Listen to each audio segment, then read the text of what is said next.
Selamat pagi adik-adik semua, apa kabar? Perkenalkan, nama kakak Nura Indesani Hoirunisa, mahasiswa S1 Keperawatan dari Stikes Kendal. Kakak di sini akan melakukan penyuluhan tentang apendisitis atau usus buntu. Kakak akan melakukan penyuluhan selama 15 sampai 30 menit ke depan. Sebelum kita masuk ke materi, apakah adik-adik sudah ada yang tahu tentang apendisitis atau usus buntu itu apa? Kakak akan menjelaskan tentang apendisitis atau usus buntu. Di Indonesia sendiri, penyakit usus buntu merupakan urutan penyakit keempat terbanyak pada tahun 2006. Data yang dirilis oleh Departemen Kesehatan Republik Indonesia pada tahun 2008, di mana insiden laki-laki lebih tinggi daripada perempuan. Apendisitis atau usus buntu yaitu peradangan akibat infeksi pada usus atau umbai cacing. Peradangan pada usus buntu umumnya ditandai dengan nyeri di perut bagian depan kanan bawah. Jadi di sini ya. Infeksi ini mengakibatkan penanahan. Bila infeksi bertambah parah, maka usus buntu bisa pecah. Apendisitis dapat mengenai semua umur, tetapi lebih sering menyerang anak laki-laki berusia 10-30 tahun. Apendisitis merupakan salah satu kelainan atau penyakit terjadi di dalam sistem pencernaan yang membutuhkan pembedahan secara khusus. Penyakit usus buntu atau dalam bahasa medis dikenal dengan apendisitis adalah kondisi ketika appendix atau sebuah kantong yang merupakan bagian dari usus besar yang terletak di sisi kanan bagian perut bawah mengalami peradangan, bernanah, dan menimbulkan nyeri. Apabila keadaan tersebut tidak ditangani secara cepat, maka harus dilakukan pembedahan. Tanda gejala usus buntu atau appendix sebagian yaitu nyeri perut mendadak di bagian kanan bawah atau perut di bagian bawah. Nyeri perut yang bermula di sekitar pusar lalu berpindah ke perut bagian kanan.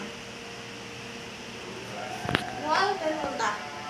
Biasanya orang yang mengalami usus buntu mengalami gejala mual-mual dan muntah.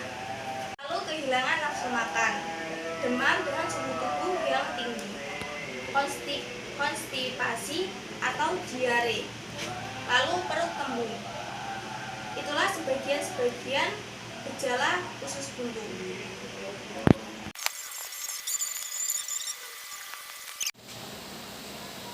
Penyebab usus buntu belum bisa dipastikan, namun ada beberapa faktor yang diduga menjadi penyebab terjadinya radang usus buntu, yaitu infeksi di rongga usus buntu, bakteri yang berkembang dengan cepat sehingga membuat usus buntu meradang, bengkak, dan bernanah.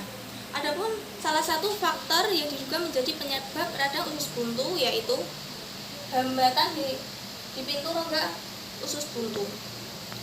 Hambatan di rongga usus buntu akibat penumpukan vases dan tinja yang mengeras. Lalu penebalan atau pembengkakan jaringan di dinding usus. Pembengkakan jaringan di dinding usus karena infeksi di saluran pencernaan atau bagian tubuh lainnya. Lalu penyumbatan rongga usus buntu. Penyumbatan di rongga usus buntu akibat penumpukan parasit di pencernaan, misalnya infeksi cacing kremi atau askariasis. Kemudian kondisi medis tertentu. Kondisi medis tertentu tersebut seperti tumor pada perut atau inflammatory bowel disease. Lalu cedera di perut. Bisa saja perut mengalami cedera karena kecelakaan. Selain faktor-faktor tersebut, ada mitos yang mengatakan bahwa makanan tertentu seperti biji cabai, biji-bijian dapat menyebabkan usus buntu. Akan tetapi, kebenaran tentang hal tersebut belum terbukti secara pasti.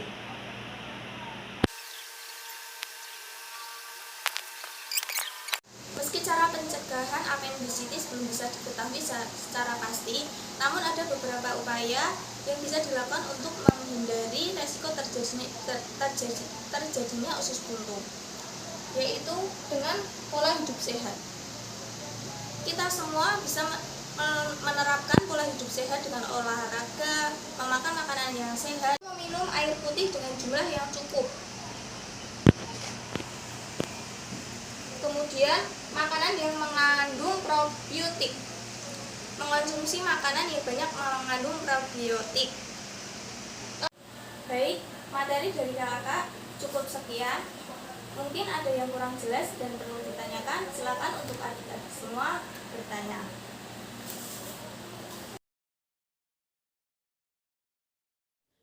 Baik, sampai di sini apakah adik-adik sudah memahami materi yang kakak sampaikan tadi? Bagus, kalau adik-adik sudah memahami materi yang kakak sampaikan tadi. Kalau begitu, coba kakak mau bertanya. Apa sih apendisitis itu?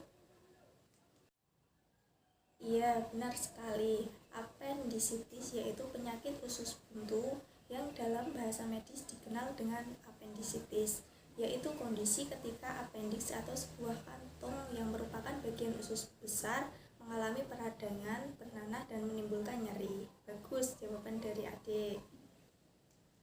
Lalu apa saja tanda dan gejala penyakit apendisitis itu? Iya, tanda dan gejala penyakit apendisitis yaitu nyeri perut mendadak, nyeri perut di sekitar pusar, mual dan muntah, kehilangan nafsu makan, demam, konstipasi atau diare, lalu perut kembung. Itulah yang menjadi tanda dan gejala penyakit apendisitis. Kemudian, apa saja sih penyebab penyakit apendisitis? Penyebab penyakit apendisitis yaitu hambatan di pintu rongga usus buntu akibat penumpukan vases atau tinja yang mengeras, penebalan atau pembengkakan jaringan dinding usus buntu karena infeksi di saluran pencernaan atau bagian tubuh lainnya. Lalu penyumbatan rongga usus buntu akibat pertumbuhan parasit di pencernaan, misalnya infeksi cacing kremi atau askariasis. Lalu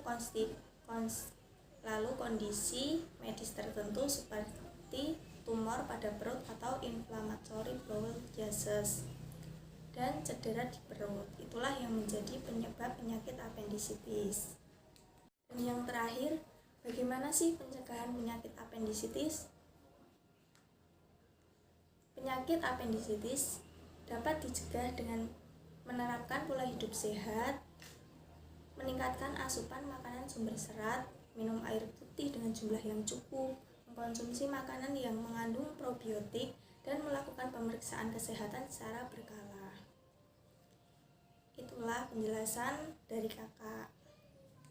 Kesimpulan dari video ini yaitu peradangan usus buntu atau appendix mengakibatkan penganahan pada usus. Bila peradangan tersebut bertambah parah, maka usus buntu bisa pecah.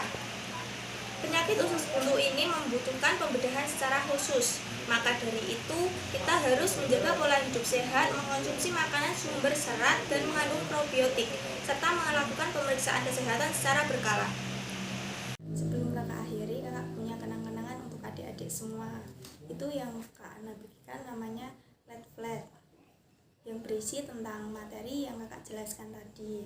Semoga dengan leaflet itu adik-adik semua bisa membaca kembali dan mengingatnya, sehingga menjadikan bertambahnya wawasan kita tentang kesehatan. Mungkin hanya ini yang dapat kakak sampaikan. Mudah-mudahan bisa dipahami dan bermanfaat bagi kita semua. Kakak mohon maaf sebesar-besarnya apabila dalam penyampaian materi sangat banyak kurangnya. Kakak pamit undur diri. Wabillahi taufik wal hidayah. Wassalamualaikum warahmatullahi wabarakatuh.